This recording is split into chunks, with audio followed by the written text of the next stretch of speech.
Okay, so we will be splitting things up roughly in that half and half format. And while you are pulling up your guided notes, we're going to do a quick little reminder, I guess, of where we were last class. So we can just sort of blend in our new information today. All right, so while you're pulling that up, let me get my screen shared. Okay.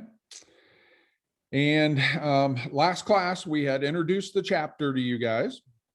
So we had spent some time talking about the importance of understanding the existence, the atmosphere, I guess we can call it, in Europe during both the 20s and the 30s.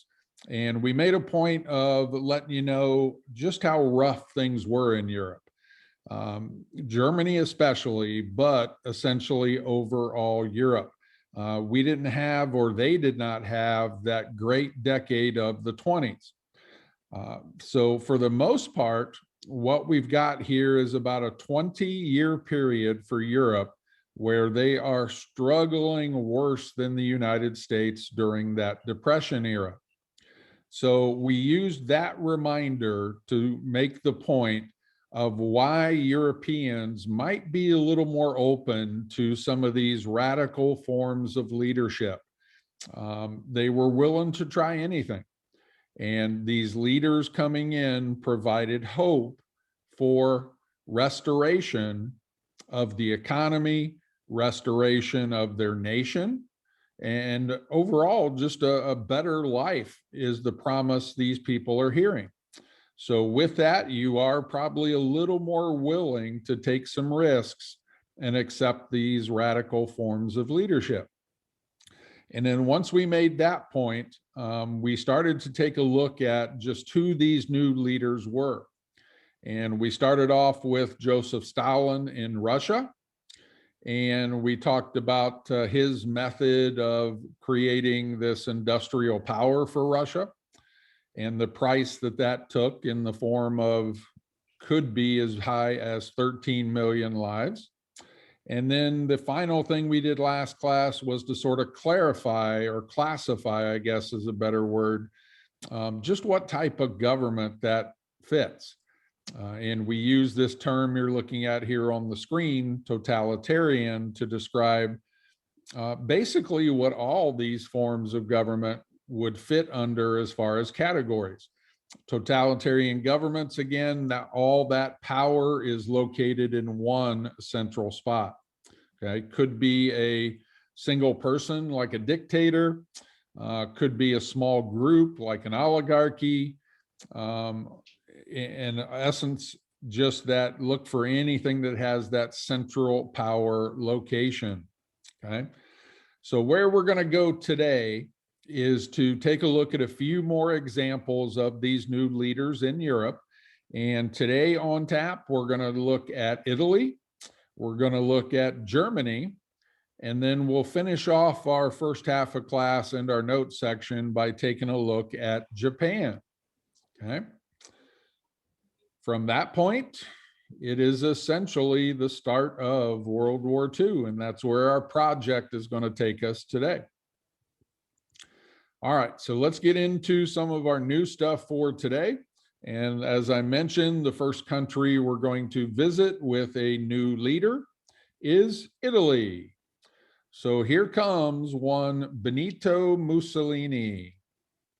Mussolini is a very, very similar story to Hitler. And we're going to talk about Hitler next, and I think you'll see exactly what I mean about similarities. But just a rough idea of what I'm talking about right now is the fact that Mussolini uses his talent as a speaker to rise to power. He is a fantastic orator. He is very emotional, very passionate, and maybe the biggest thing I can say about his success is that he offers that idea of hope to the Italian people. Why do they need it? Well, just like the rest of Europe, Italy has very high unemployment. They have terribly high inflation.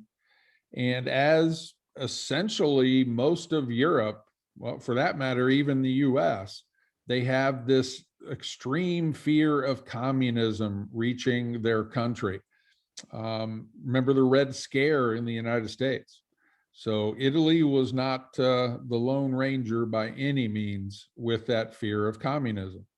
Well, Mussolini provides alternatives to all those bad conditions. So let's look at his rise to power and see what kind of role he will eventually play in World War II.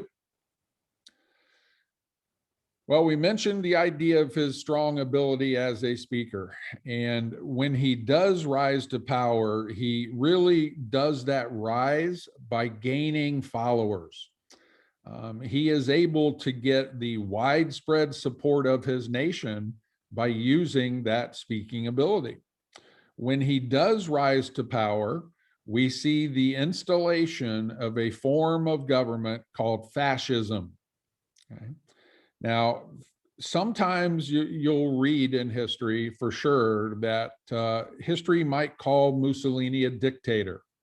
It might call Hitler a dictator. Technically, they were not.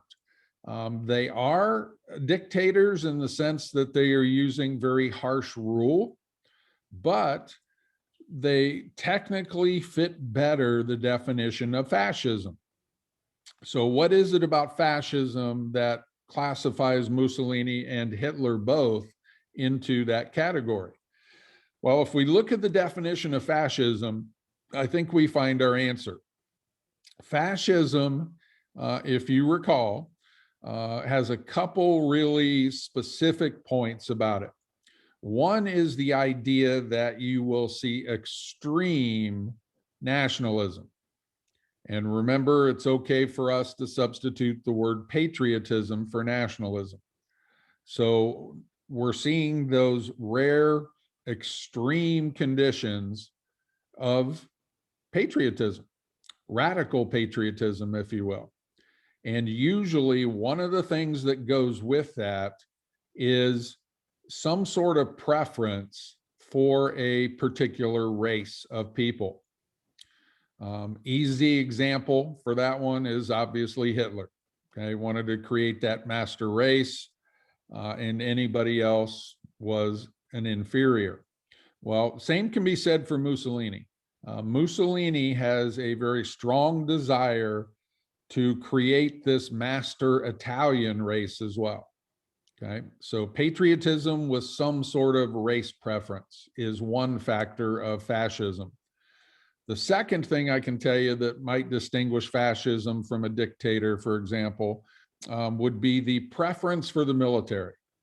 Okay, you always see in a fascist nation, the military is held up on some sort of pedestal, really highly respected. It's an honorable thing to do. Usually fascist nations will require military service of some shape or form during your lifetime. And it's just something that, again, is sort of put up in that place of honor. Okay. So for those two factors, I think we see that Mussolini and Hitler both will fit that definition. Okay. So how about Mussolini's rise to power then? How does he get there? How is he able to put in this fascist form of government? Well, I mentioned a little bit earlier, he uses his talents as a speaker to gain followers. And over time, and that time being the early 1920s, we see that Mussolini has really grown the amount of followers he has. The followers are known as the black shirts. And evidently so, and as they did wear these black shirts to distinguish them from others. Now, this was ultimately actually part of a military uniform where you saw these black shirts. Back on my, was it first picture here? Yeah, you can get a little bit of a look at what I'm referencing here. Okay. Well, his followers dubbed him El Duce, El Duce in Italian means the leader. So you get a little bit of a feel for just how well respected Mussolini was for this time. Mussolini will use this power to assume leadership of his nation. And then we're going to start to see some very aggressive tactics from Mussolini invading neighboring countries. Okay, we will revisit Mussolini when we get to the actual start of World War II, and we'll talk about some of that Italian aggression at that time. So let's go to our third example then of new leadership in Europe, and let's spend a few minutes over in Germany and talk about the rise of Adolf Hitler. Hitler struggled early in life, who doesn't in our early years of life, right? Wondering what we're going to do, what we're going to major in college, or what kind of occupation we're going to have. Everybody does. Well, in Hitler's example here, his hardships really began from birth, to be honest. Hitler's mother was actually a prostitute, and Hitler was the byproduct of one of his mother's business transactions, okay, to put it nicely. So what that tells us is he did not have a father figure in the home, and not to make excuses for him, but just to allow you to know where he's coming from. Well, as he gets a little bit older, he's struggling for what to do, what kind of job he's going to have. And actually, his passion was to be an artist, believe it or not. He did do hundreds of paintings throughout his life, but as you might imagine, with the hard economic times, it's not the easiest thing to do is to make a living as an artist during the Depression. I'll give you a quick look at some of his work. And to me, not having any kind of art background, to be honest, those look pretty solid to me from an art perspective. If you're curious to see what kind of other works he did, you're welcome to do a quick little Google search here for Hitler's artwork. And if you go to images, you'll see hundreds of examples of things he had done. A lot of these paintings still survive today, believe it or not. Well, about that time, World War I hits, and Hitler is drafted into the German army. He is a corporal in the army, and his job is that of a message runner. He is on the front lines, he is in the trenches, and his job is essentially to deliver communications between the three different lines of trenches. World War I ends, and Hitler comes home, and unfortunately still at a loss for what he can do, how he can make a living. So one of the things he does find a little bit of success in is a very new political party in Germany called the National Socialist German Workers' Party. Big, long, nasty title, but we know that group better by the name Nazis. That is the nickname, shortened name, if you will, for this National Socialist Party. Well, that is only one of 6 political parties in Germany that are actually competing for power. Remember, we mentioned this when we talked about the money in Germany, right? The citizens were blaming the democratic government in Europe for those hard economic times. So these new political parties, each of them has a new little shift on leadership. And all of these parties are in a quest to obtain power and eventual leadership in Germany. Well, Hitler found success with the Nazi political party by recruiting members. Very passionate speaker, very emotional speaker was Hitler, and he is very persuasive. Well, his success came in that recruitment of additional members. The tactics that they used to use, all the political parties that were competing for power would typically go to bars in Germany. And somebody from your political party would jump up on a table and give this big passionate speech about why you should be part of this political party. And Hitler was very successful. Well, bad news on this is these political parties would often find themselves competing for members in the same locations. And very often, these big brawls would break out between opposing political parties. Well, on one of these occasions, Hitler finds himself right in the middle of one of these big dust-ups. And Hitler eventually goes to jail for creating this big riot, per se. Well, while he is in jail, he actually writes a book. And the book is called Mein Kampf. Okay? Mein Kampf means my struggle. And it's, for the most part, a story of Hitler's life. But here's why that book is so significant. In that book, we get the first taste of what Hitler's philosophies are going to be when he does assume power. We hear the first hints of Hitler wanting to create this new German empire, restoring Germany to its glory days. Hope, providing hope. Here we are again. Well, part of that book also gives us a little indication as to Hitler's philosophy when it came to the races of the people in Germany. Hitler showed in this book that he had a desire to create what he called the master race. To Hitler, the master race would be anyone who is of 100% pure German heritage, meaning Aryan ancestry.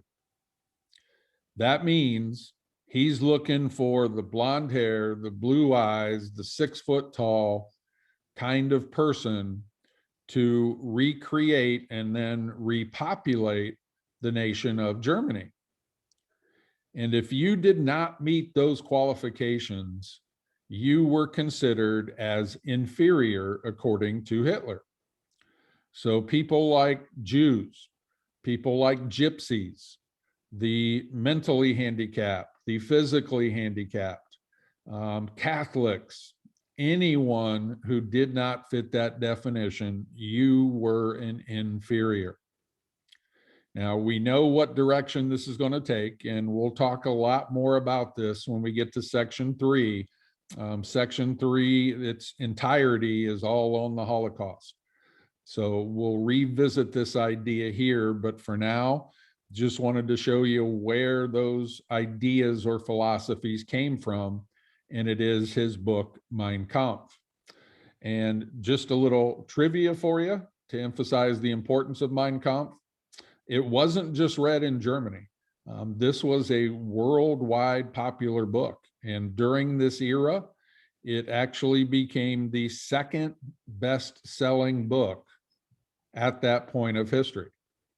The only book to sell more than Mein Kampf was the Bible. Okay. In this book, we also see, as I mentioned previously, that idea for expansion. And here's the thing that's going to play a role in the start of World War II. Hitler's desire for restoration of the German Empire. That means taking back lands that were confiscated from Germany via the Treaty of World War I, that Treaty of Versailles. If you remember, Germany lost some land as a punishment, and we created new nations like Poland, Czechoslovakia, Austria, for example, right? Well, Hitler's telling the German people, we're going to take all that land back. and we're going to restore the empires that we have been known for. Well, this is a Treaty of Versailles violation. Hitler is not allowed to move into other nations according to that treaty. So this idea of expansion, or what Hitler called Lebensraum, is a violation of that treaty. Okay, again, more on that down the road. Ultimately, what Hitler seeks is leadership of the nation. Well, as he continues to be successful in recruiting members to the Nazi Party, it doesn't take too long, and the Nazis eventually have a majority in the German Reichstag. Reichstag is Germany's law-making body. So maybe think of it like our Congress as far as its function goes.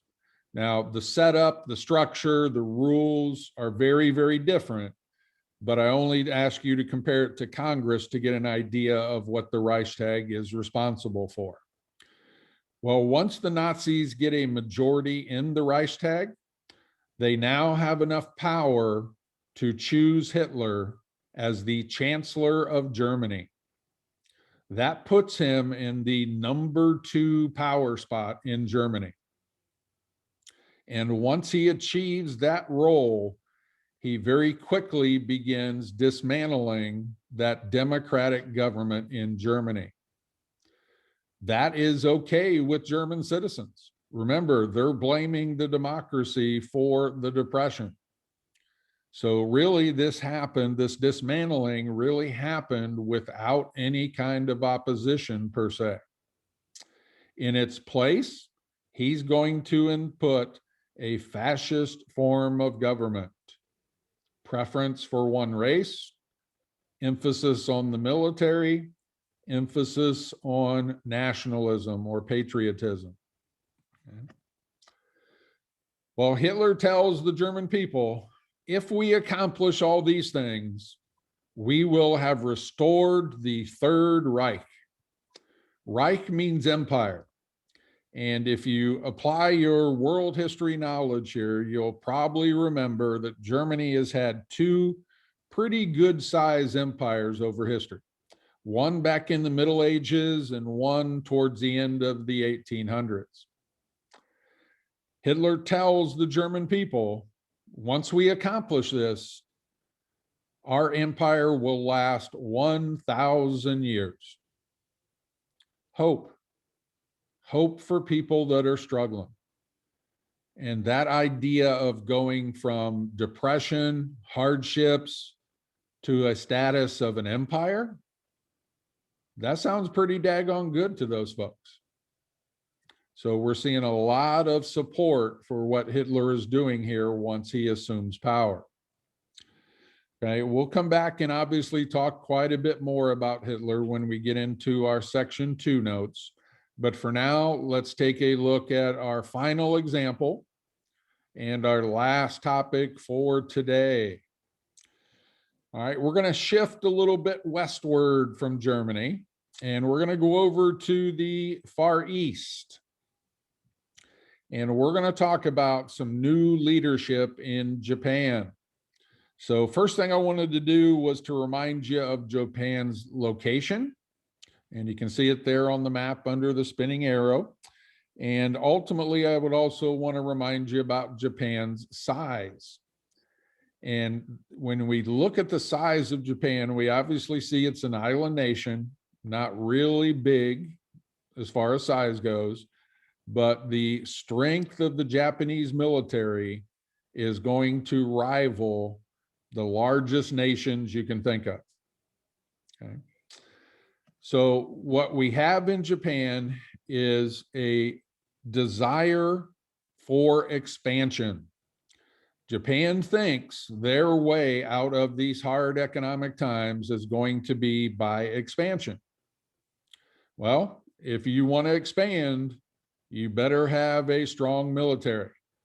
Now, this accomplishes 2 goals by having a strong military.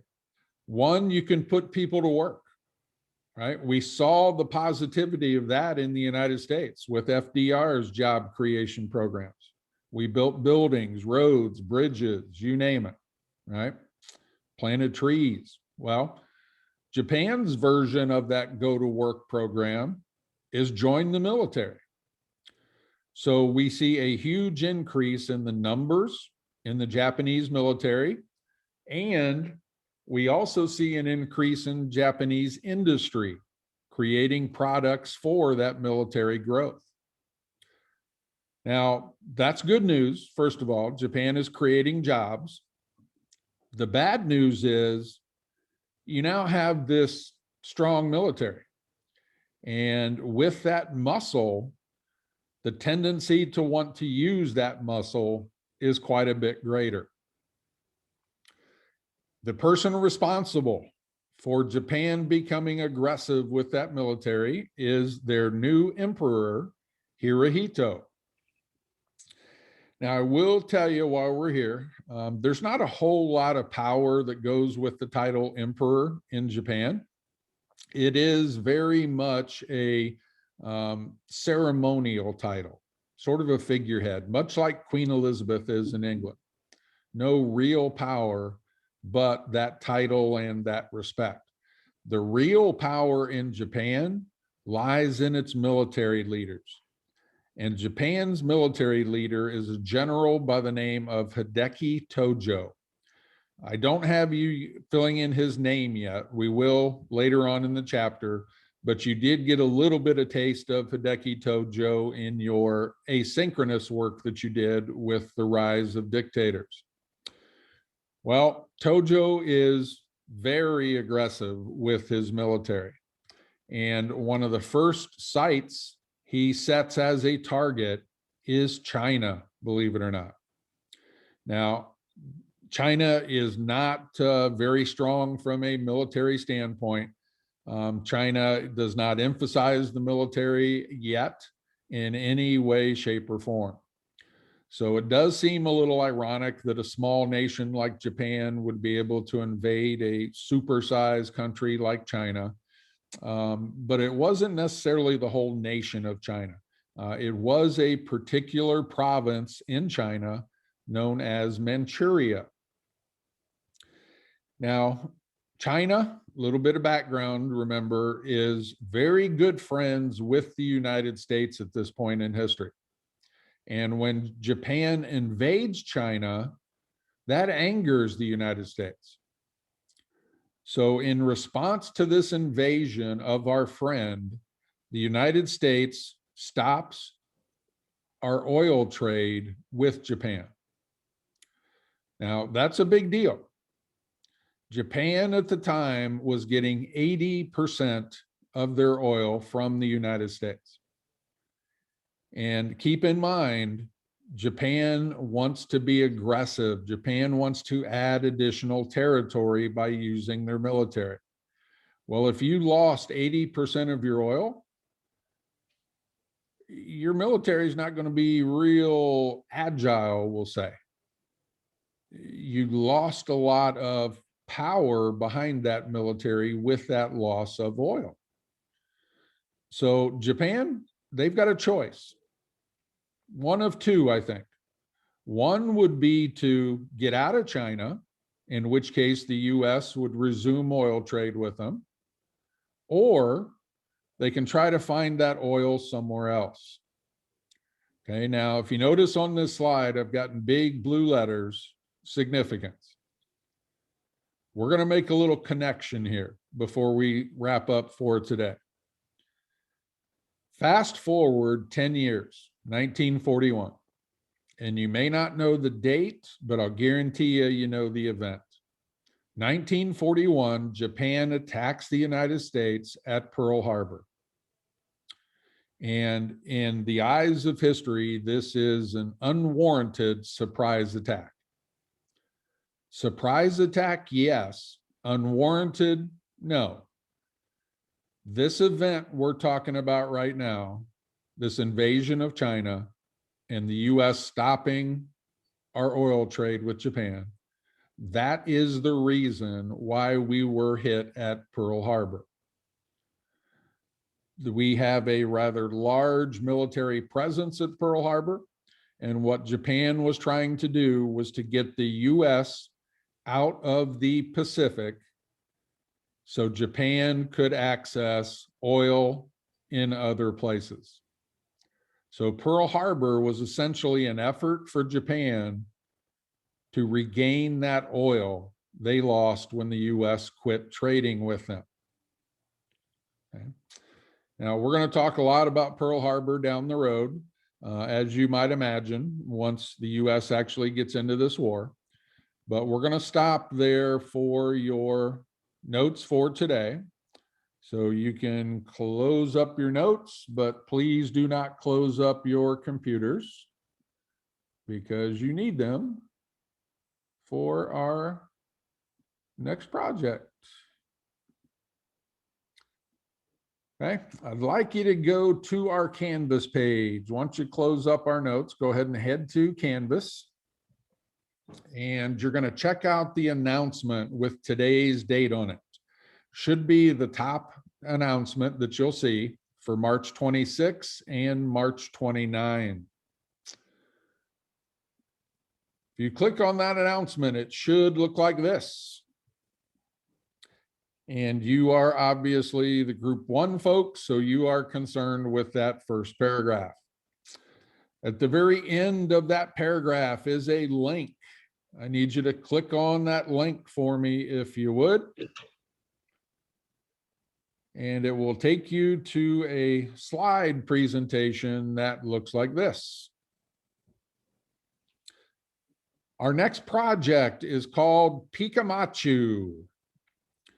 Pikamachu means telling a story with pictures. Okay. Once you make a copy of this, go to slide 2. Slide 2 has all the instructions you need to know for this activity. First, you will see a link to the textbook for you to use as research for your bullet points that are going to be required on here. Number 2 on the instructions, you're ultimately going to create 8 slides, which is a little bit of a lie because I did one for you as an example. So you're actually going to create 7 slides. The topics for each of your slides is listed in number 3 on the instructions. You will have a slide for Austria, and I did that one for you as an example. And then you will start with Czechoslovakia, appeasement, non-aggression pact, etc. for your 7 slides. Number 4 on the instructions tells you what you need to have on each slide. You need a title. You need a descriptive picture. Keyword is descriptive, and I'll expand on that when I show you my example. And then you also need 3 to 5 bullet points that summarize the event depicted in your picture. You can put those bullet points down in the speaker notes at the bottom of each slide. You do not need to cite your pictures for today. Due date, our next full class. All right, let's look at my example so we all understand what you need to have here.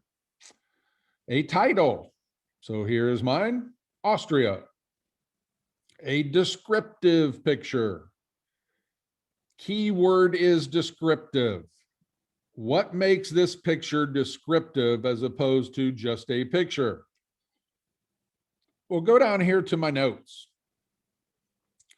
And if you look at the 3rd bullet point, it says this was an unopposed occupation of Austria. So what my picture shows are the Austrian citizens welcoming German troops into their country. They were invited in. So I wanted a picture that sort of described that aspect of this event. And then obviously, if you're looking down here in my speaker notes, you see that's where the 3 to 5 bullet points go. Okay. The rest of the slides are essentially templates. Place to put the title, place to put your picture, and down here are your speaker notes. Okay. All right. Any questions you can think of? Telling a story via pictures. Now, the pictures, you will not find the pictures in your textbook. The pictures you're going to borrow from Google search. Okay.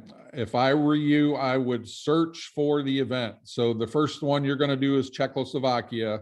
So I would do a search for Germany invades Czechoslovakia. Okay. Then go to images and choose a picture that you believe to be descriptive of that German invasion. Okay. All right, I'm going to leave you to it. You do have the rest of our time today, which is about 20 minutes, it looks like, to get yourself rolling for today. Anything you do not finish in class will need to be done on your own time. So do your best to put a good dent in this before you leave today. I will be available if you do have any questions. I'm going to mute myself. But if you do have questions, just give me a holler and I'll jump back on with you.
All right, guys, you probably want to find a spot to wrap up for today. And then if you don't mind helping clean up real quick before you get out of there.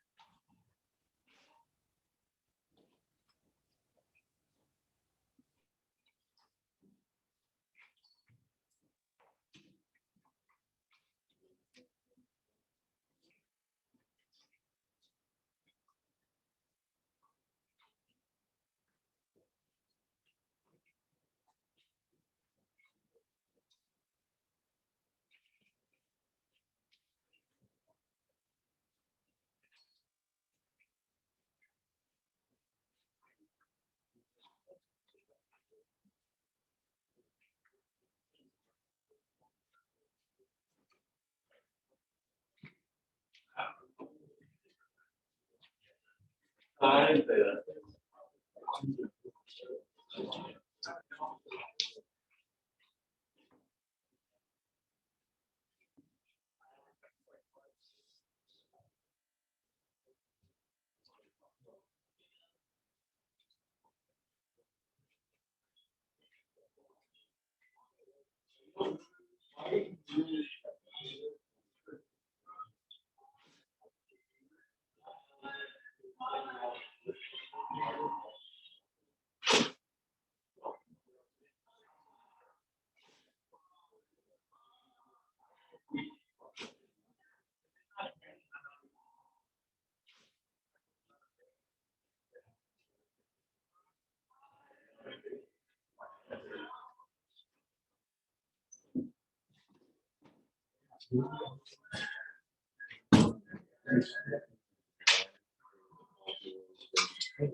I should first try this one.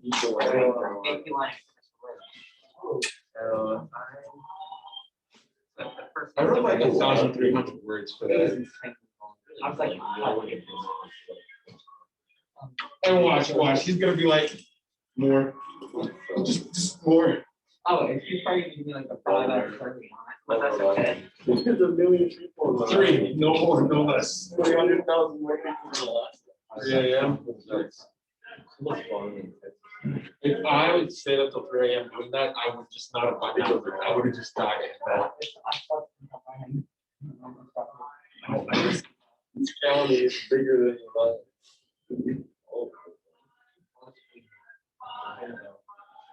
Historical analysis, some lady wrote an essay about those people taught in school are being taught in Oregon. Very interesting.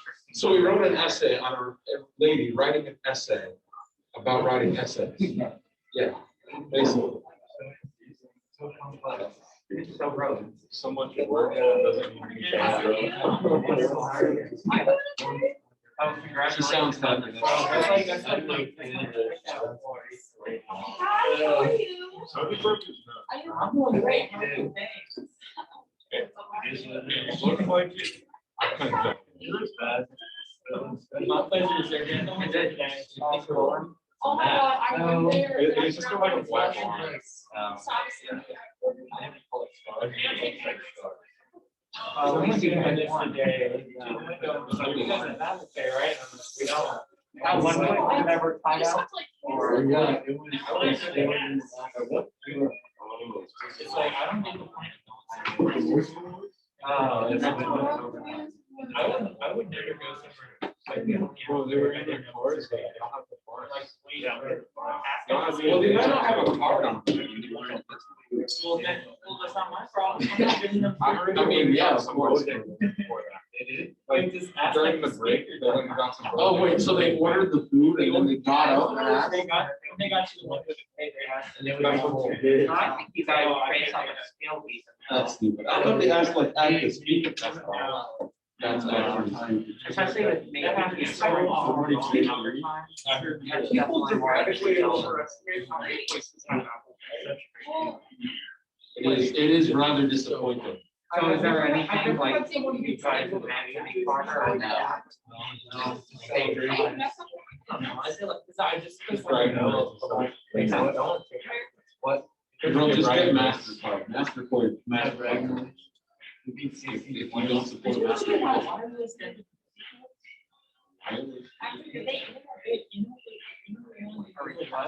With the NFC chip? Yeah, I have one. I have one. Yeah. It's the same, it's the same thing. It's like your phone with a whole network. What do we go over? Are you ever in the mood to do it? It's like off the boat down to the store. Man, you make the next guy to go through, you have a choice to make. Good morning, guys. Happy Monday. Hope your morning's off to an okay start. What I thought we would do today would be to write an essay about writing an essay. I'm kidding. I just heard you guys say that, so I thought I'd add to your misery. Got a two-part class for us today. We are going to go a little bit further as far as our notes go. So we are going to go a little bit deeper into AMSCO 23 today. So you probably want any notes you have taken for this chapter handy. Once we get done, that's going to be probably 20-25 minutes, and I will actually time myself so I don't get too windy and go too long today, because I do want to save the second half of class for a little skill work today. And I'll explain more on that when we get to that point of our class. Before we get into our content today, I do have a couple of reminders. One, make sure that you're keeping up with the calendars. Okay, we do have some flashcards that you should be sending my way sometime soon, at least the link to your flashcards. Second, I still have quite a few people that have not submitted your chapter 21 2 chapters ago, guided readings. And I still have quite a few that have not shared with me your LEQ yet. Okay. So I guess essentially 3 reminders to double check yourself on. Did you share your 21 guided reading? Did you share your LEQ? And are you or will you soon be sharing your flashcards? Okay. So if you do have any questions on any of those, give me a holler. Otherwise, we're going to head into our 23 content for today. Anything? Okay. All right, let's do a little bit more in our AMSCO 23.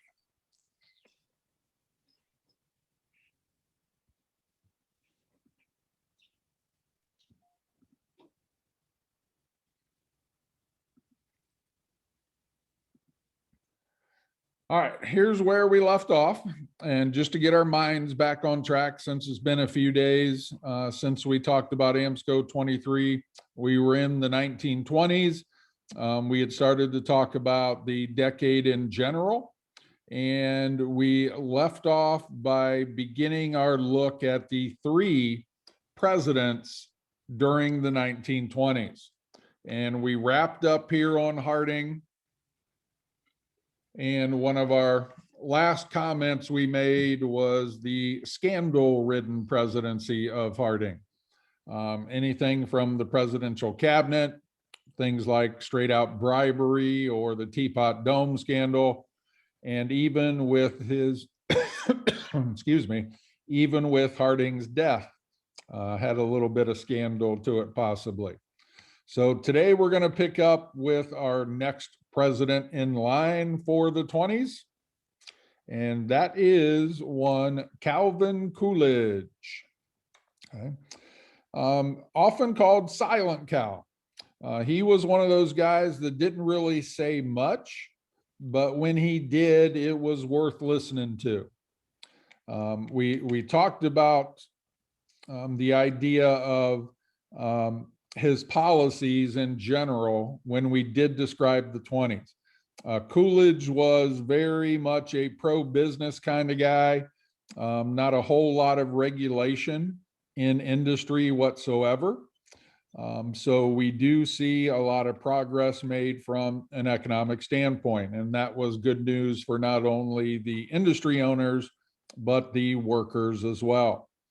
One of the things we should be aware of, just because it's going to be a big deal in about 5 years, down here at the bottom of this slide, bonuses for World War I vets.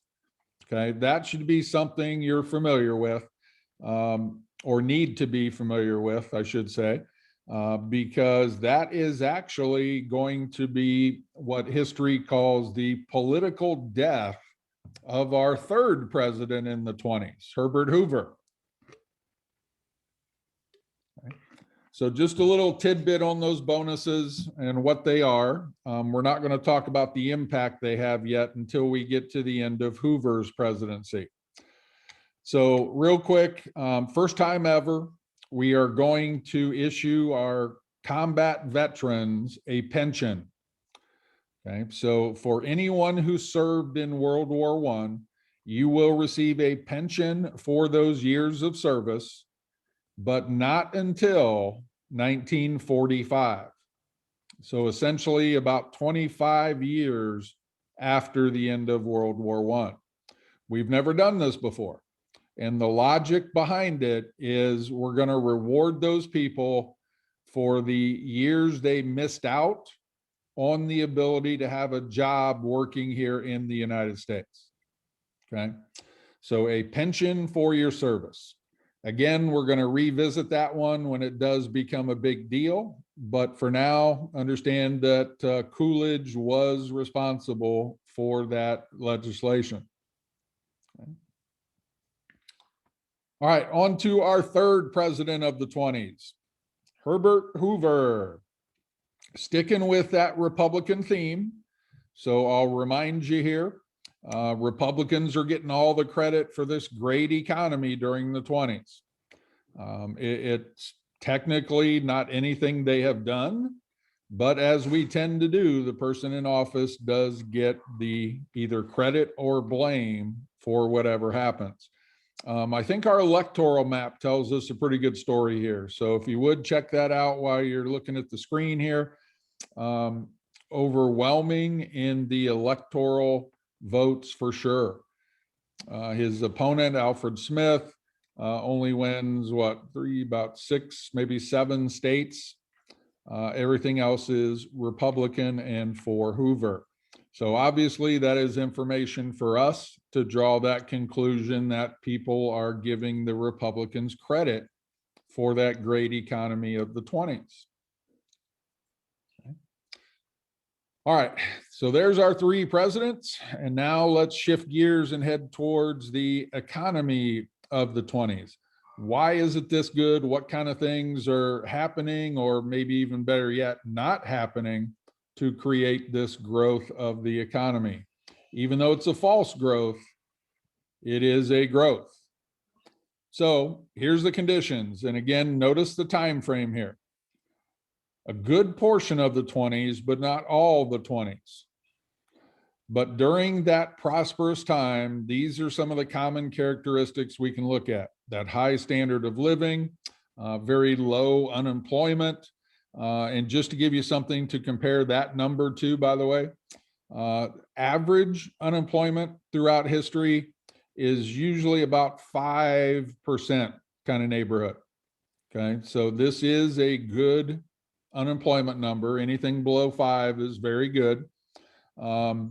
We are currently right now at about a 6.7% unemployment. So we're decent, but not what we'd call good right now in our current world. And just to give you the alternative side of that, when we get to the Depression, that number is going to be 25% unemployment. Okay, worst ever in the US. Other things on here that get our attention, increased wages. And that is what is responsible for this decade of spending. You're going to spend it essentially as soon as you got it. Last thing real quick down here at the bottom, so we don't want to underestimate this one. We call the 20s this great economic time, but not for everybody. And farmers are going to struggle when everybody else is seeing this prosperous decade. Now, why is that important? Well, number one, farmers bailed us out during the war with the food production, increasing that in a great percentage.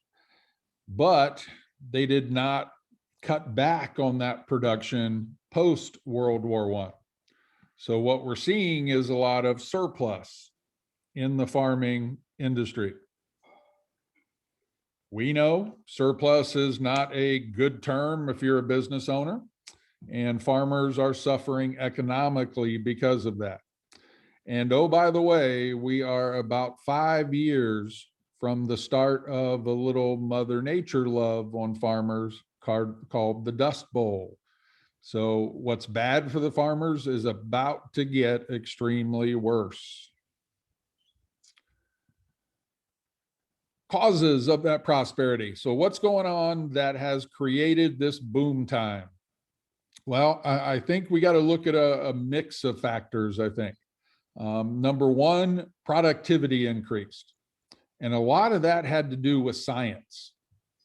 Some simple things like Henry Ford in the assembly line, which reduces the cost of cars by almost 2/3.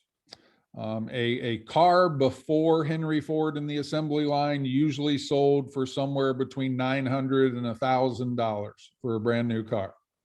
Once the assembly line starts kicking out cars, that cost of a car is going to drop below $300.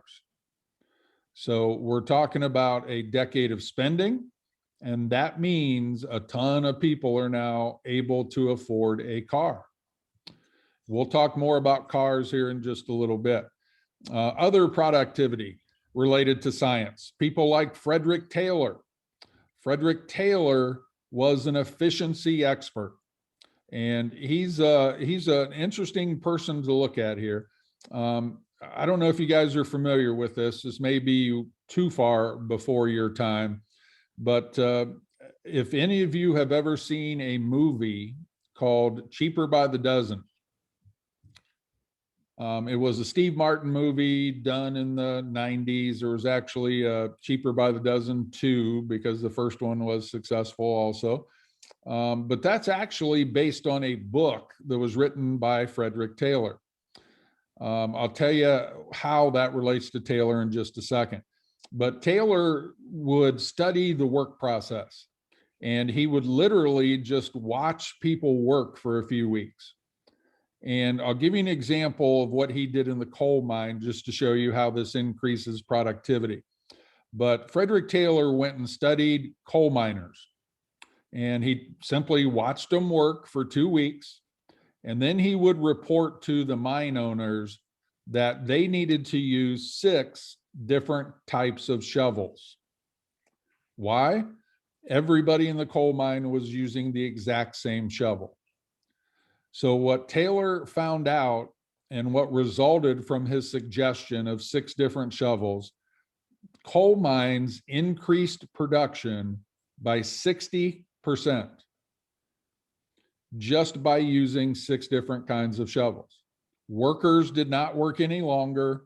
They didn't have extra hours. They didn't hire any additional people.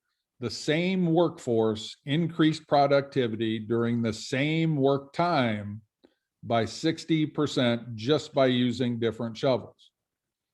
So Taylor essentially wants to make that work process as efficient as possible. Now, how does it relate to the book and the movie? Well, Frederick Taylor also studied the family, and he found the most efficient way to run a family was with 12 children. Everybody should have 12 kids. And that's what he and his wife set out to do. And what he found was Everybody was responsible for some aspect of family life, whether it be doing the dishes or mopping the floors or whatever it may be. But everybody had a responsibility. So a total of 14 people could make a family the most efficient. So there you go, guys. If you want an efficient family, then you need to have 12 kids. Well, that book was based on his life, and then the movie was based on that same philosophy, what it's like to have 12 children.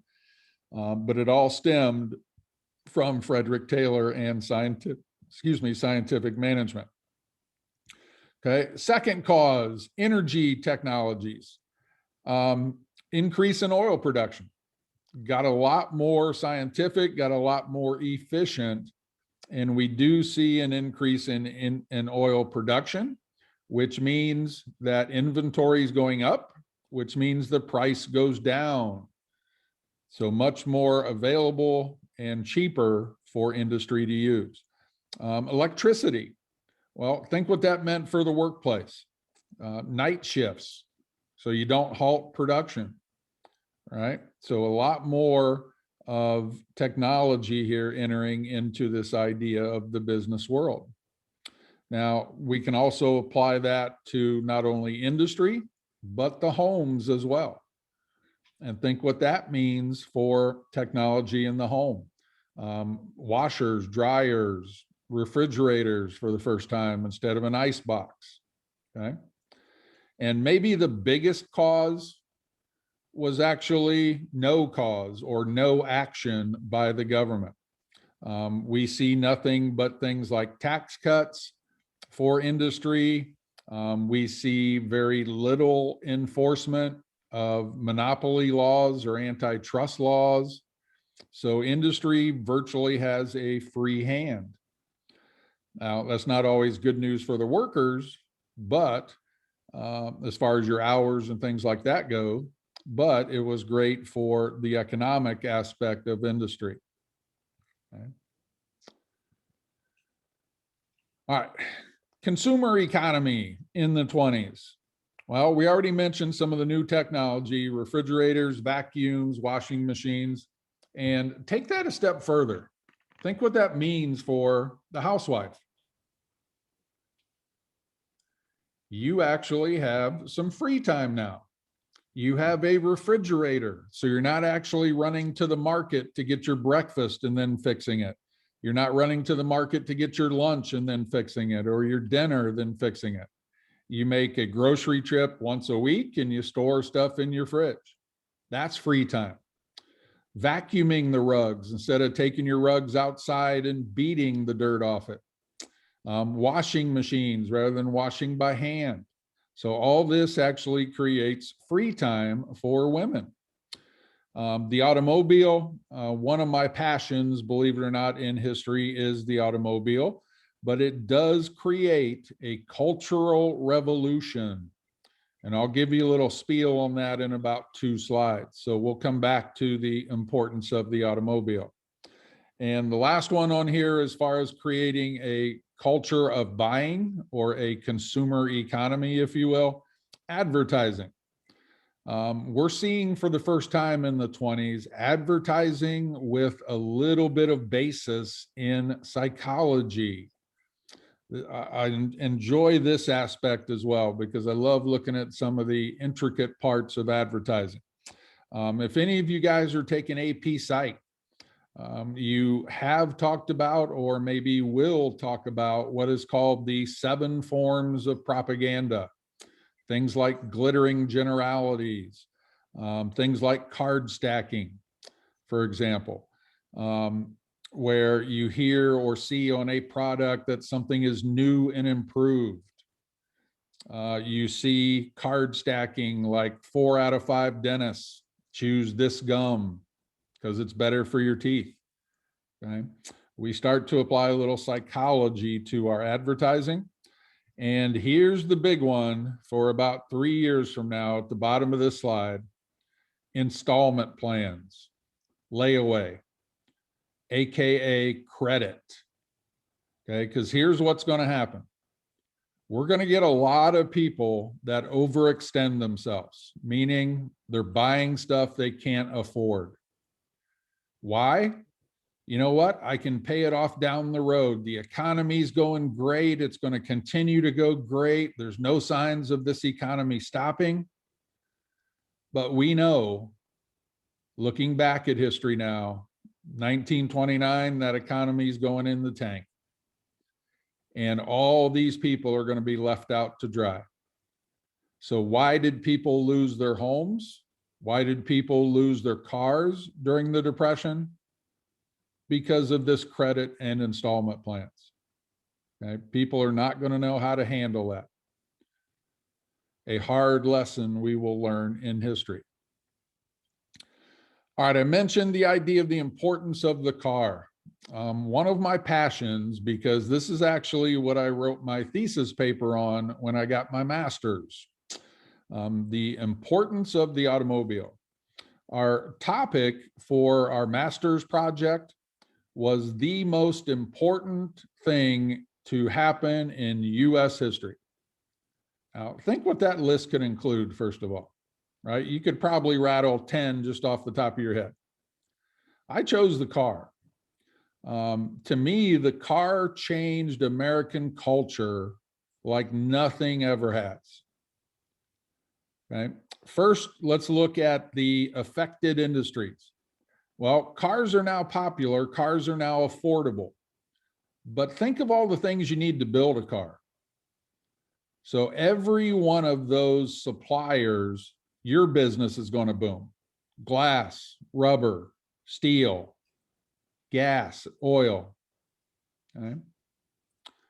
Second, we mentioned the idea that women had more free time now. So how about social changes? Women can just pick up and go with that new free time. Travel, shop, commute to work. And here's a big thing. Suburbs. You ever thought about that? Why do we have suburbs? Well, you don't have to live within walking distance of your job anymore. We know why cities boomed. If you flash back a few chapters when we talked about urbanization, cities boomed in population because you had to live close to your job. You had to walk there. Now you got a car. So what do we get? Suburbs. Well, continue that effect on out. If you're going to drive out to the suburbs, you need roads. And if you're going to live out in the suburbs, you need homes. And if you're going to live out in the suburbs, you need doctors out there. You need barbers out there. You need shopping centers out there. You need hospitals out there. So think about that structure that we consider common everyday life today. But how about doing that for the first time and the changes that would create? Think of all the jobs and all those things we just said.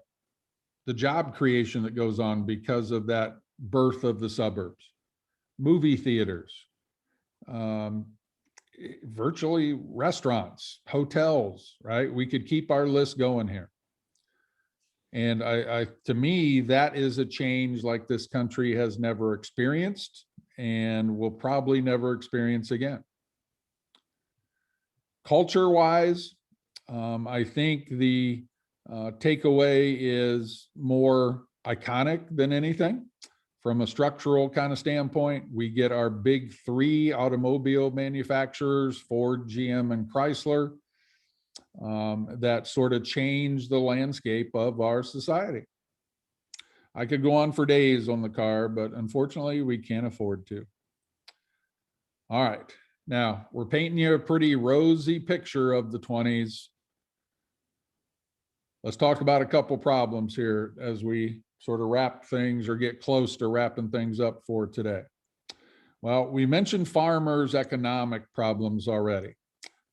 They did not curtail, I guess is the word I want to use. They did not curtail production after World War I. So we have that surplus, which means crop prices are going down. Farmers already have massive debt. Think of our discussion of farmers already, right? Railroads gouging farmers for shipping rates. Farmers have now the availability of new technology as well. Things like combines, things like irrigation systems, all things in which has created a deeper debt for farmers. And that dust bowl is just looming out there to make things worse in just a few years. Labor-wise, this is not uncommon. After war, there tends to be a lot of strikes. There are no strikes during wartime. Everybody's being patriotic, doing their duty. But then once the war ends, it's almost like industry says, okay, reward us now for what we did during the war. So we want higher wages. We want benefits. We want our labor unions, okay? So there is some strife in the world of labor. We are seeing more and more strikes, but again, that is not necessarily uncommon post-war.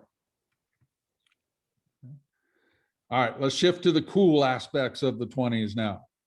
Social and cultural developments in the 20s. Let's look at a few of the big entertainers, sports figures, folks like that. Well, we've looked at consumer culture, we looked at some technology, so now we're going to shift our focus a little bit towards entertainment. Radio, huge. I tried to make a point of this a little bit earlier, and I usually like to give you guys a little analogy to understand the importance of radio in the 20s. Think of the radio in the 20s like your internet today. What do you rely on the internet for? Well, news, sports, economics, stock market prices, weather, you name it, entertainment, right?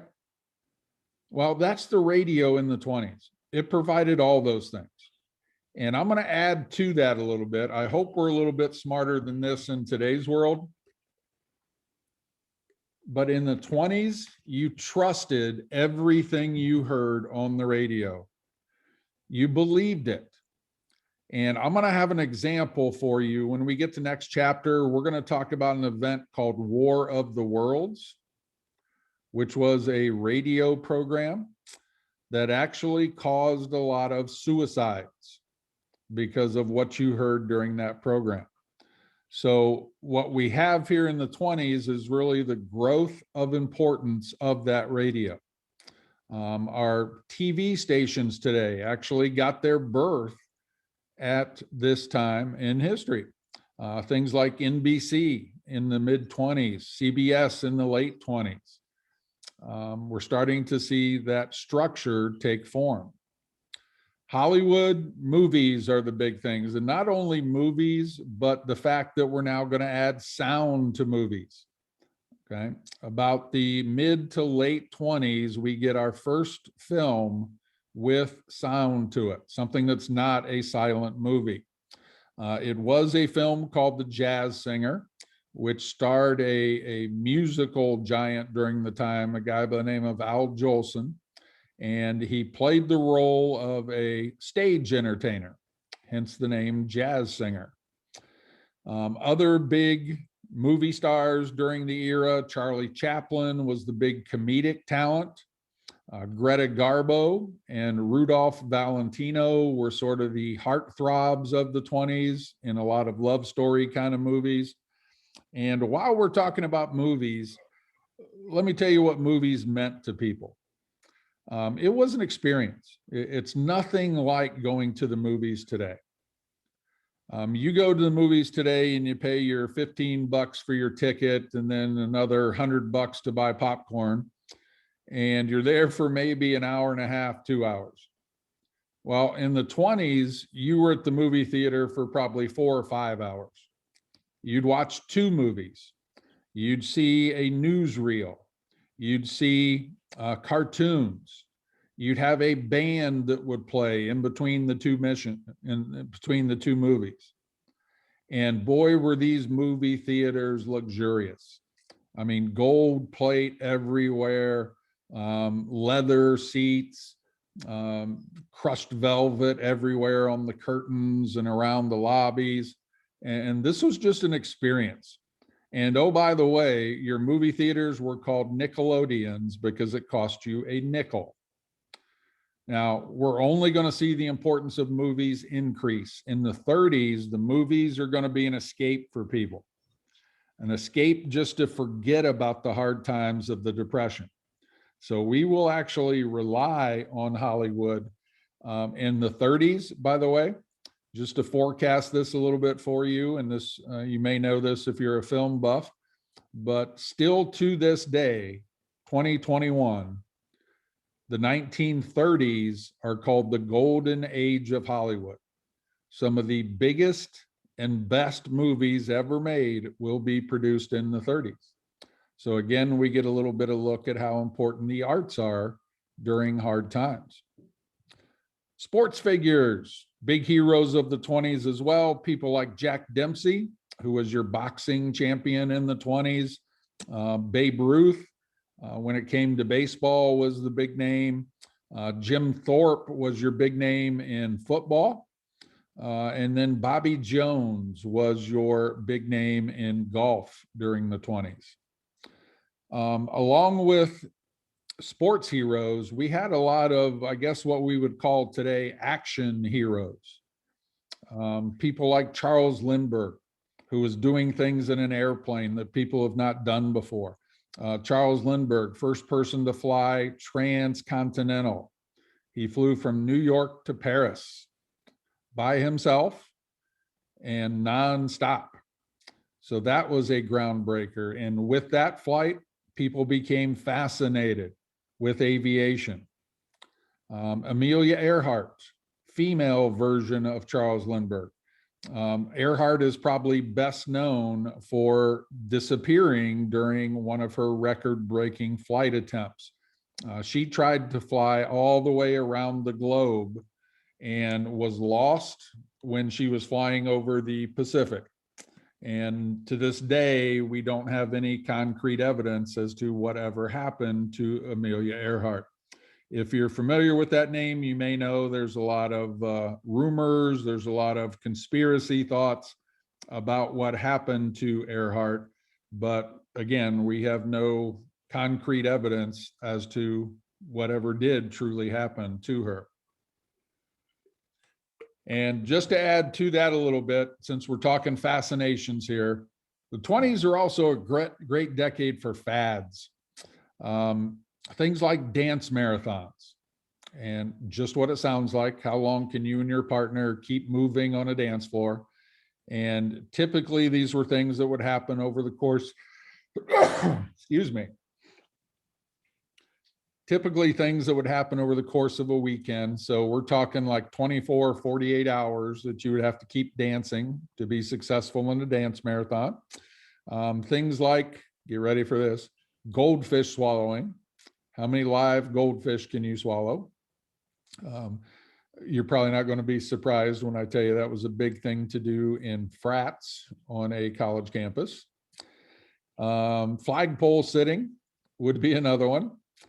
Very popular fad. Anybody from 8 or 10 years old to people up in their 50s trying to set the world record for flagpole sitting. You build a little platform up on top of a flagpole, and how long can you stay up there? And if you're curious, the record holder is a guy by the name of Shipwreck Kelly. He's a cool oddball story if you ever get the desire to look him up, Shipwreck Kelly. You can get a little bit of look at what he did. Okay.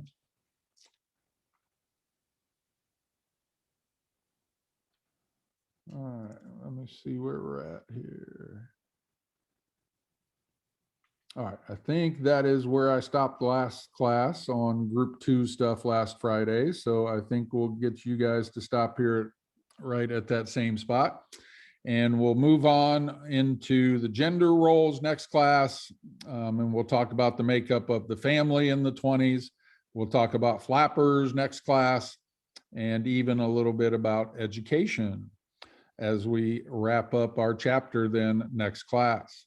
Okay. In the meantime, I would like you guys to go ahead and head into chapter 24 for your outside class reading. All right, you can close up any notes you may have had. You don't need those any longer, but you do want to leave your computers open. And if you would, head over to announcements. You want the very top announcement, and you'll see today's date. That's what you want to look for March 26 and 29. Today is the 29th of March. 29th of March. That means we got about 6 weeks till our national exam.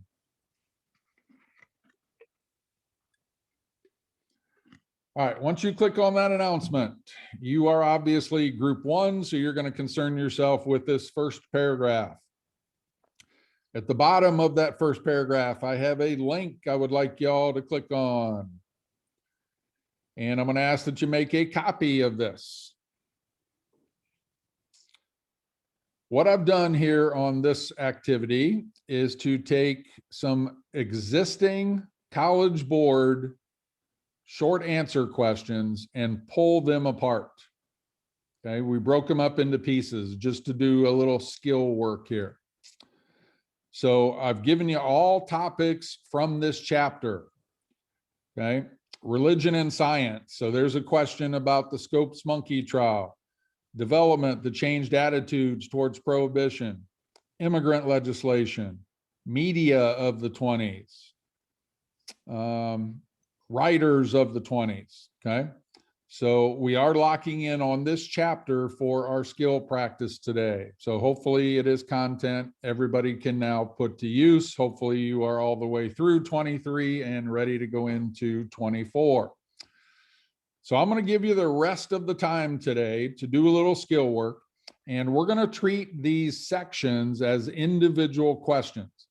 But I do want you to apply your SAQ rules to each of these questions. So you're using the ACE formula for every one of these questions. You should have 3 to 5 sentences for every one of these questions.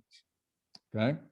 And just to make things a little better, maybe easier perhaps, I'm going to open this up to, if you want to work with someone while you're there in class, you may do so today. I can't let you scoot any closer, but you guys can obviously share a document with each other, and you can communicate with each other verbally while you're there. And yes, I do understand that may mean you're going to be noisy, and that is completely fine. But I'd like to do something to maybe take a little advantage of us being physically together on one of our rare occasions. So if you would like, feel free to partner up with somebody. If you don't want to, you don't feel comfortable doing that, then you're fine individually. Just means a little more work probably. So I'll let you guys be the ultimate judge there. You're going to get the rest of our time here, so about 20 minutes. And I will be available if you do have any questions, give me a holler, but I am going to mute myself so I don't interrupt you. And the rest is yours. Okay. Any questions? Let me know.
Yeah, they cut quarter one. From what?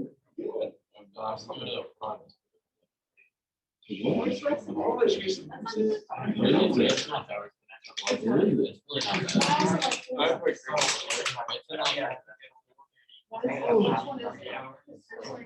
I just. 4 hours. Madison knows every course. They're all day, I had to drive 4 hours to get there. Every dawn she needs. I always have an extra hour drive. Both are. And.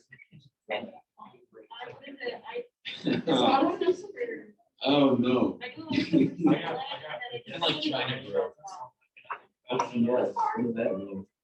Oh, that's what you're asking. I just got an email. I was like, how convenient. Oh, yes. I've never. Yeah, we're at 0 out of 30. Yeah. I'm not even saying I did I 35. have 60. Can you get the ones for last year? They like, you have to do it. Add them. So like, you don't have to do anything, once you graduate with what, like 100. 100. Not 100. You got 150. I don't know. 160. Something like that. So I should only have to do 7. Because you don't have to do for years that you learn. Yeah. So I should only have to do either 60 or 70.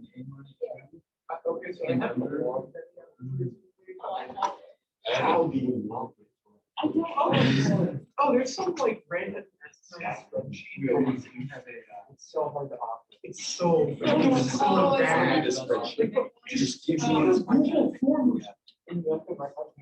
There's a. Yeah, you have to take pictures or videos. I know that. Yeah, you have to make sure it fits like 4 pillars and you're like. I just. No, I'm not doing like. Oh, yeah. There's To submit the spreadsheet. I know that, but I don't know how to get the spreadsheet. Yeah. You probably email and ask. The main issue is.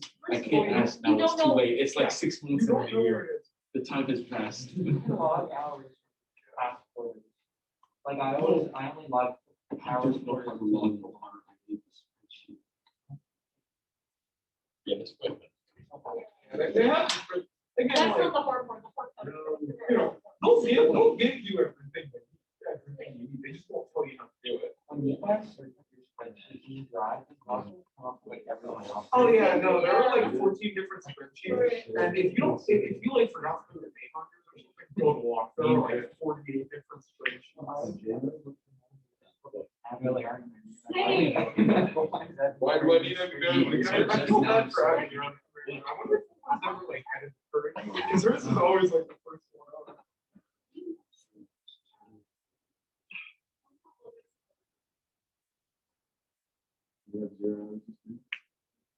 I mean, I would write it down. Yeah, I always wrote this stuff. All right, there we go. Like, Um, and- Wait, so if I just look up Just like service every- portfolio and Google travel show, Wait, one? Speak is on the website. I checked the website so many times. Just email me there. I just did. Yeah. I forgot what it's even called. Is it just like? Like learning through service. Service learning portfolio. Yeah, no. Service learning. Service. And nothing. But here, I'll send you the.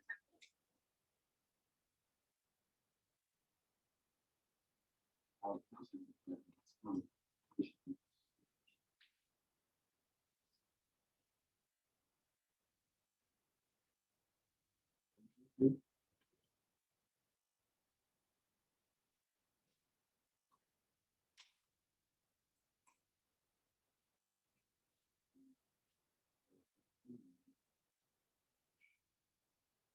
Huh?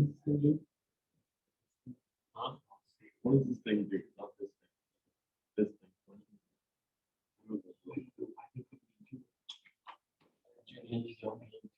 thing. So. Better for my resume. I had like 20 hours of total. I'm literally just spreadsheets about. I'm seeing 40. This is the right from high That's the right school. Okay. Wow, how'd you do that? There were like several people who were asking. Two, don't do Yeah. the hours. Oh, so you can just look at my last time I was about to look. Like I did a couple of Yeah, years. like 30 hours next year. It's like shorter shift. So like I'll go over your last name. Yeah, that's my brother in school. Okay, well, I have 40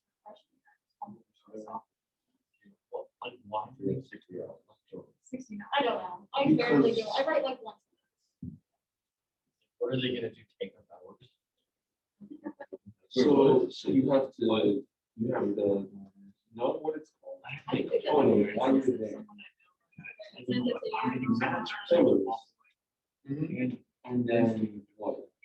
But if you actually did the hours and then take a picture that it would. Oh, yeah, you have to take a picture. Also be like.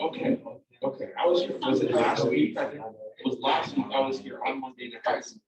Take stuff to the middle school. How does that feel? All the things. Guys, I have some. Gym or in a field. In a gym, in a field, maybe like, if you know any, if you know a family with young kids, maybe with some young kids. You know, it makes proving it a lot easier. Oh, what does it look like that? What does it look like that? Who formatted this? This is a giant spreadsheet. Yeah. Probably like some of the tech boxes. Organized. I just the final number and they're like, yeah. I mean, I give it 10 a year. 5 years. My life is better organized. They do like 5 surveys out of 10. That's not. Bro, for Crosby, you have to do a no. 15 hours, like, you could do 10 hours in a day. I'm not benefiting. from it. 10 hours. Yeah, you can. All right, guys, we are down to about 2 minutes here. So if you could maybe close up what you're working on, I would represent. and then take your computers off your desk. And if you don't mind helping Mr. Williams clean up a little bit. Really? For soft, guys, like for whole property or just for soft? Really? Yeah. Is that possible? I feel like I would remember you. I don't.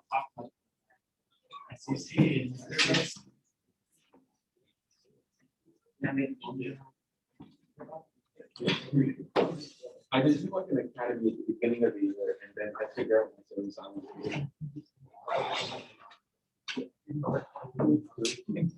Like, it makes me weird. Not my third big group. Check me. Yeah, I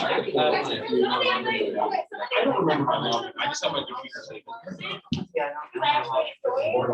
it's not. I think we built folders, like t-shirt killer. Oh, yeah. Like, Like, imagine, like, what service hours you can do. Yeah, so it's like I don't know. I haven't done any better. I mean, I can tell. Oh, sorry. But right Sorry, now, I'm it's not. not here, but That's all I've got. Yeah. Sorry, Sue Kitchen, but I've maxed out my community section.